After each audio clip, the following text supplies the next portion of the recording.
This afternoon we are interviewing from the 45th Division Museum in Oklahoma City. Our program is the Living Legends Division of the Oklahoma Historical Society. Today is the 18th of November, and I'm Bob Rothe. Our interview this afternoon is with Mr. Harold Prentiss. Ron. Well, my name is Harold F. Prentiss, and I live at 3145 Northwest 24th, Oklahoma City.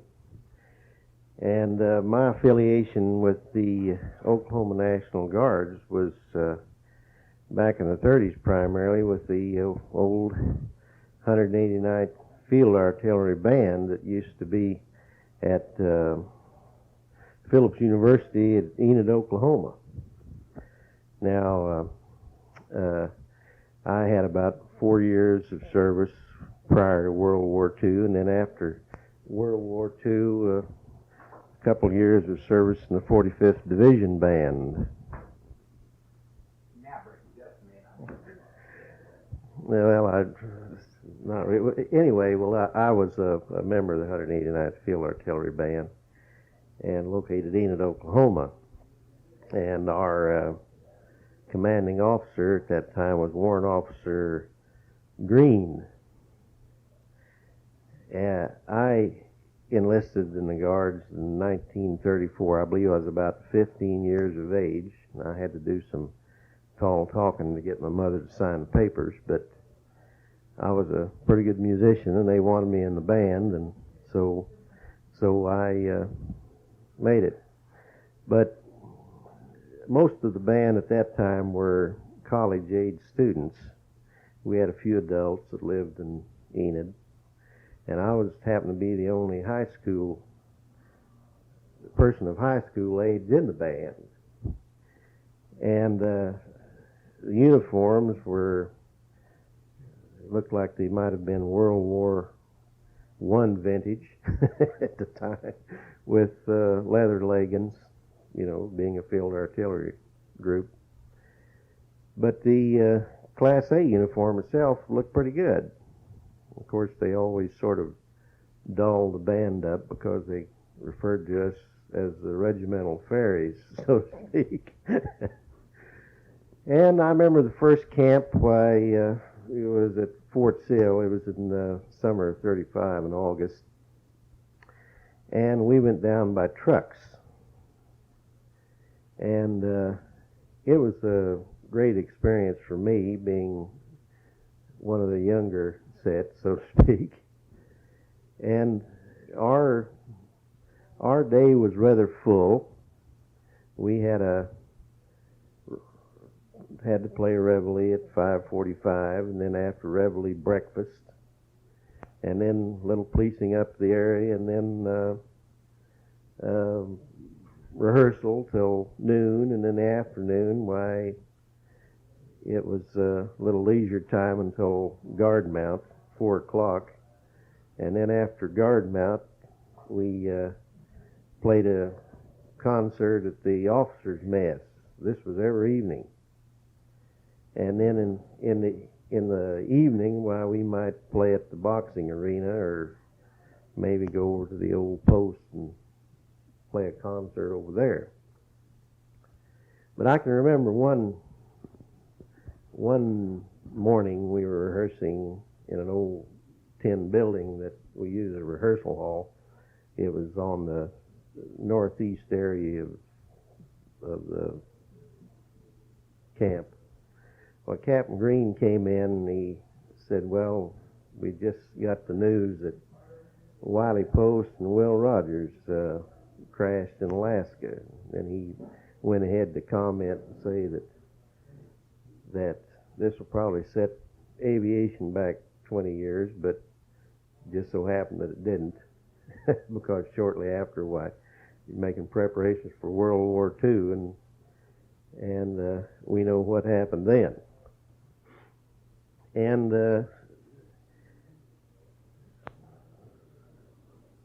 on the weekend, right in the middle of the 2 weeks of camp, we always had a big division review.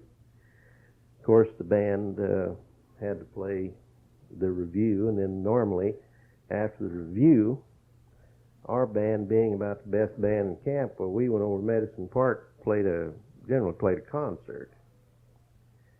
And I can remember old Colonel Graves. He was the regimental commander at that time. Why, he sort of had a soft place in his heart for the band. And I remember one time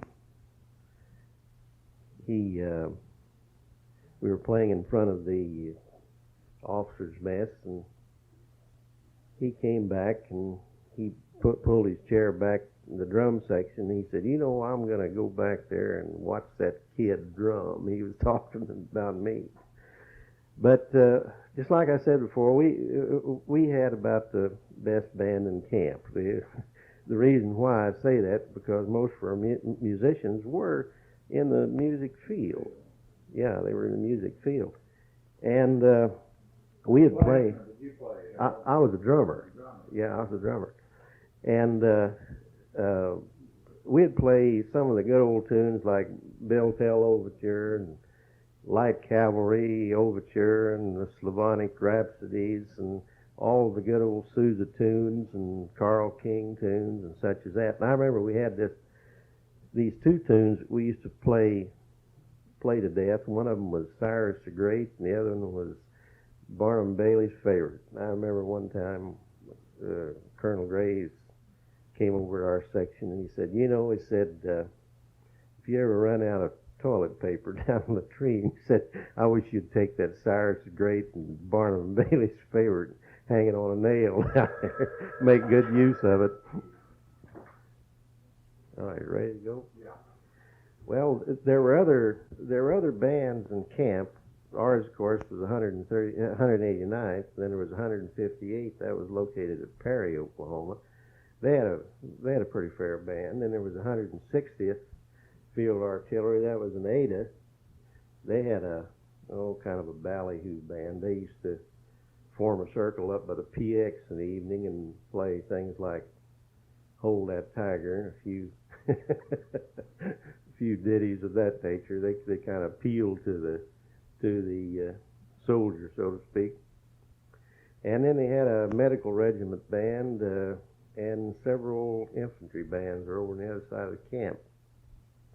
But there were lots of bands in camp then. I think finally they cut it down to just one musical organization, a division band. That was right first part of World War II. But I found the activity rather interesting. Being the youngest man in the organization, I experienced a lot of hazing, so to speak. And I remember the first year in camp, I was captain's orderly. Now, they passed that job off to me as being a more or less of an honor, but I found out that I had to take care of the captain's kit just as well as my own. So in my spare time, I was over polishing boots or rolling up tent flaps or something and sweeping his area or something of that nature. So it wasn't all what it was cracked up to be. I remember we had this one French horn player in the band who to me seemed to be a sort of a sadist. Well, should I? Yeah, sure. Oh, his name was Evans. I think he finally made lieutenant later on. But anyway, he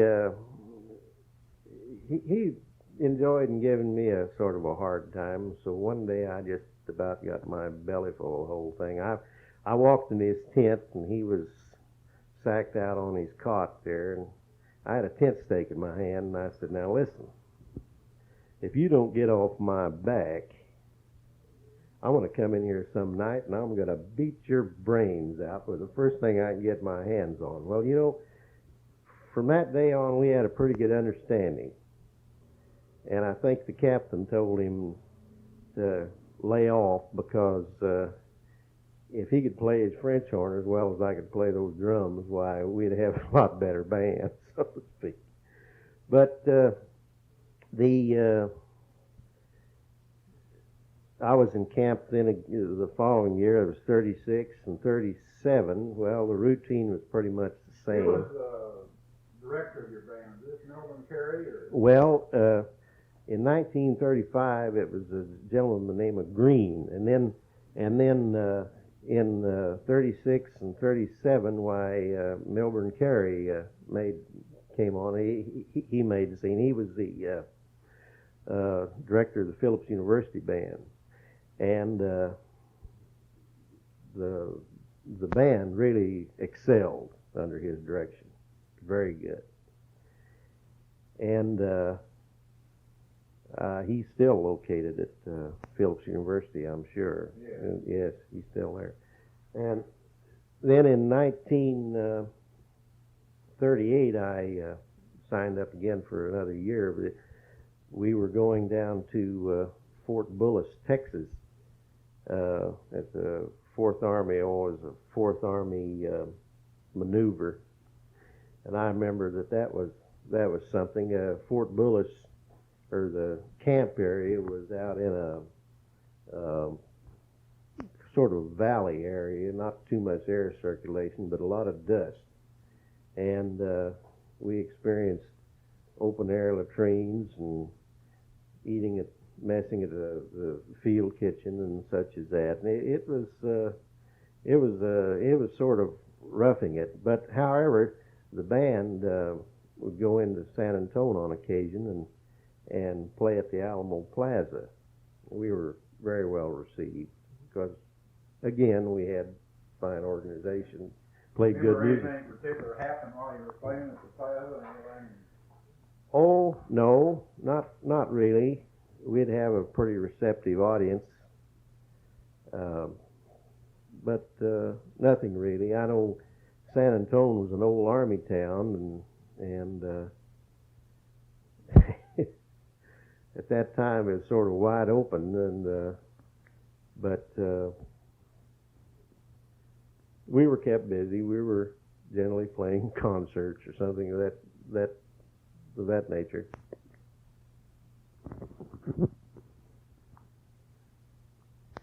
When the 1938, I believe, was my last camp before World War II. And then when right before, in early '41, I went up to Canada and joined the Royal Canadian Air Force. I was an air observer, and of course, we all know that December the 7th, '41, while the Japs hit Pearl Harbor. And later in '42, about the middle of '42, there was a transfer of American personnel out of the Canadian forces and back into the United States forces. And I came back as a lieutenant air navigator, and I taught at Mather Field for almost a year. And then I went out with a combat outfit, came back to the States on a replacement later, and was an instructor out at Riverside, California, at Marchfield for about the duration of the war. In about 1948, why I enlisted in the 45th Division Band. That was located here in Oklahoma City. At that time, the 45th Division only had the one musical organization, and we had a rather large band. We go to Fort Sill during the summer months. We'd play a few engagements around Oklahoma City and such as that. And of course, the old National Guard camp had taken a new look. It was all permanent barracks, so to speak, and the messing facilities were very good. The quarters were very good, and then 1949 was my last year to attend the camp and with the 45th Division Band. 1950, well, I was called back up in the Air Force again to get in a B-29 outfit. We went over to England, sat on an English base for quite some time. Then in 1952, I was released and I came back to Oklahoma City, but I never had any further affiliation with the band, so to speak. Just sort of wound up my military career. I can recall back in the early days, primarily the 30s, when I was in the 189th Field Artillery Organization, why we had our rehearsal hall was located at Phillips University on the second floor of the old Fine Arts Building. And it seems as though they always had a difficult time getting the temperature regulated up there, and it was generally unbearably hot, as I well remember. And the old building itself was in pretty bad shape. I remember I used to stand back in the corner playing, and I could rock the windowsills, so to speak. But it was. Do I have anything down there? No, if you want to look at it, might bring back some ideas. Yeah, let's see.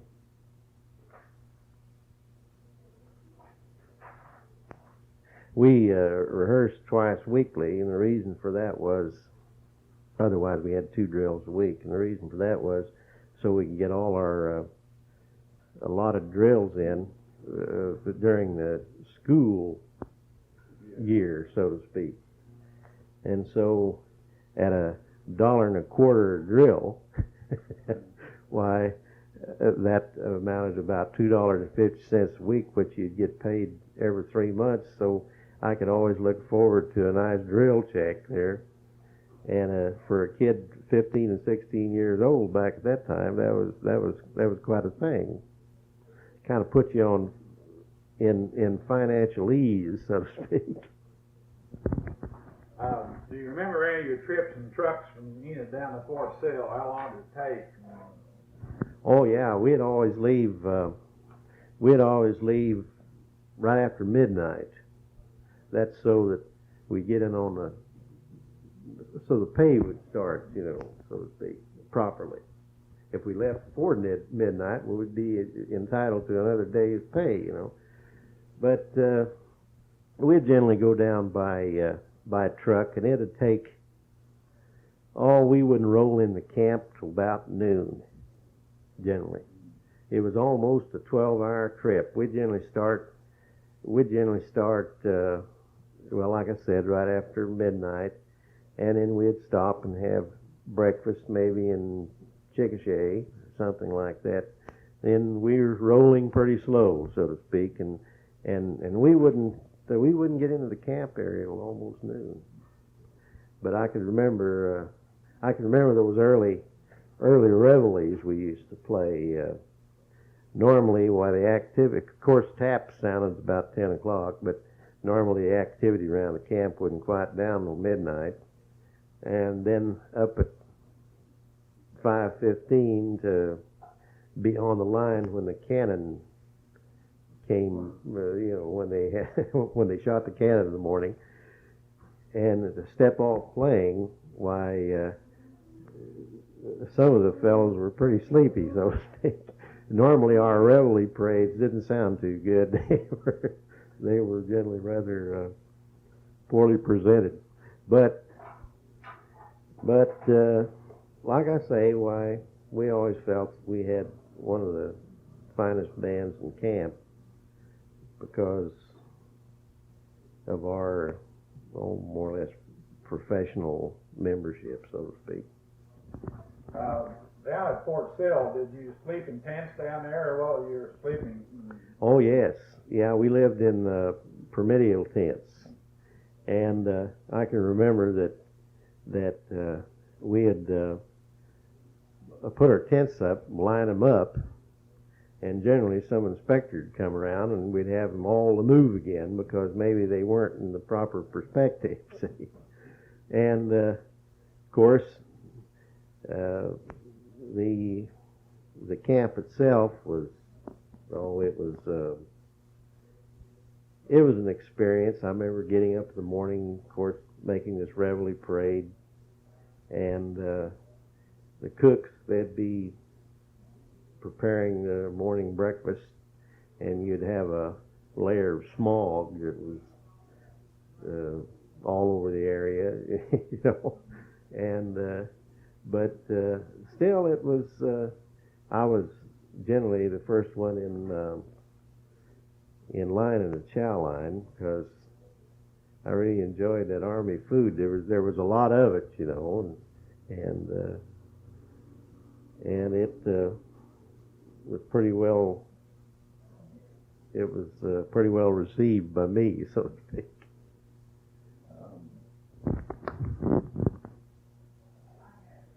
How was the weather during that? That was the hot spell spots in Oklahoma during that time, in the summer of 35, 34. It sure was. It'd get around 110 or something of that nature. But we were out there on the hill, so to speak, and there was a lot of breeze, you know. But it was hot. There's no question about it. Now I can never remember of it raining while we were there. It was what you'd say hot and dry every year. How long would you be in camp? We'd be in camp 2 weeks generally. It was we'd get there on a Saturday and we'd generally leave Friday night. 2 weeks later. It was, we were generally there 2 weeks.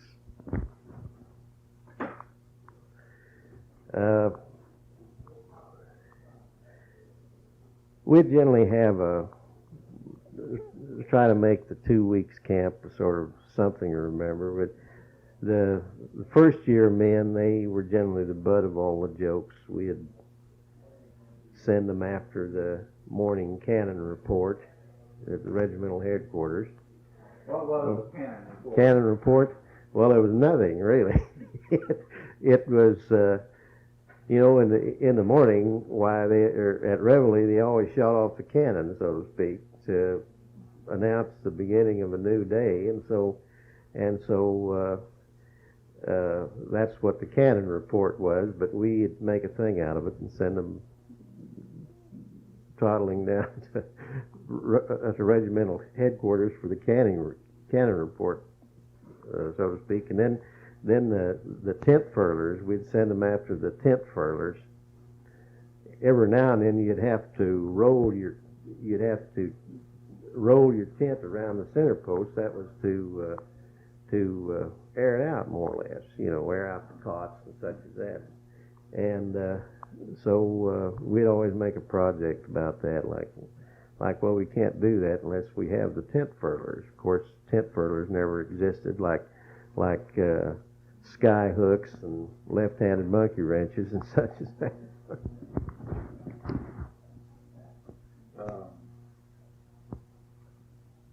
What were the facilities like down there? Did you have PXs and commissaries and things, or what? Oh yeah, the post would generally, the old post would generally set up a large tent, and of course, when one would go to Fort Sill, he'd generally go down there broke, but he could get maybe a $5 advance in canteen checks, and that would $5 worth of canteen checks back in those days would go a long way. Of course, those canteen checks were generally deducted from your final pay when you mustered to get paid at the end of camp. But at least you could figure that we wouldn't be broke, so to speak.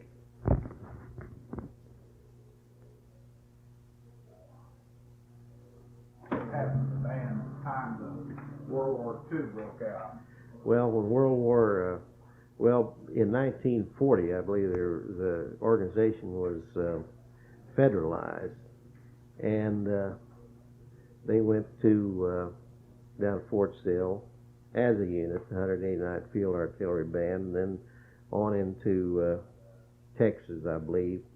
Then right at the beginning, more or less, at the beginning of hostilities, why the Army did away with the regimental music organizations, and they put it on a divisional basis. And some of the men stayed in music and were transferred to different divisional bands. I remember Orville Books was one. I believe he was transferred to the 1st Division Band. And as a matter of fact, I believe he was killed over in Sicily. He was the only member that I know of that actually was killed. And some of the members went into paratroopers that I know, and some of them went to officers' candidate school, and they were dispersed in that manner. This concludes our interview this afternoon with Harold Prentiss. This tape will become part of the material of the 45th Division Museum.